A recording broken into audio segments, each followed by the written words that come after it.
اتكلفت من قناتي قناة أون بتغطية الأزمة السودانية عند الحدود المصرية السودانية. سافرت أسوان وبعدها رحنا لمنطقة أبو سمبل اللي بتبعد عن أسوان حوالي 250 كيلو. بتعتبر مدينة أبو سمبل هي المدينة الأقرب للمعبرين الحدوديين ما بين مصر والسودان اللي هما أرقين ومعبر كوستل. رحت أول يوم معبر أرقين اللي بيبعد عن مدينة أبو سمبل حوالي 150 كيلو. أعداد الوافدين من السودان كان كتير جدا، خاصة إنها كانت أول أيام الأزمة السودانية، بس كل الأجهزة المصرية كانت بتساعد كل السودانيين من وزارات وهيئات والهلال الأحمر ومنظمات الأمم المتحدة في توفير كل متطلبات الوافدين.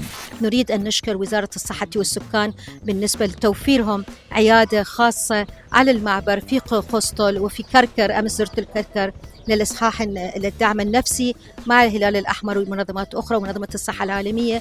مهما نكون إحنا بشر، إحنا إنسان، نناشد وقف العنف في مجتمعاتنا، نجلس على تفاوض، ليس في التفاوض ولكن نحترم الآخر ونحترم رأي الآخر، لأن الحرب ما بيفوت ولا أحد. بعد كده رحت معبر كوستل وبيعتبر هو المعبر الحدودي الثاني ما بين مصر والسودان. معبر كوستل كان ليه طريق تاني من مدينة أبو سمبل، في 3 عبارات، 2 للقوات المسلحة وواحدة تابعة لمحافظة أسوان. بتركب العبارة بعربيتك أو بميكروباص أو بأتوبيس علشان تعدي بحيرة ناصر، وبعدها بتمشي حوالي 30 كيلو علشان توصل لمعبر كوستل.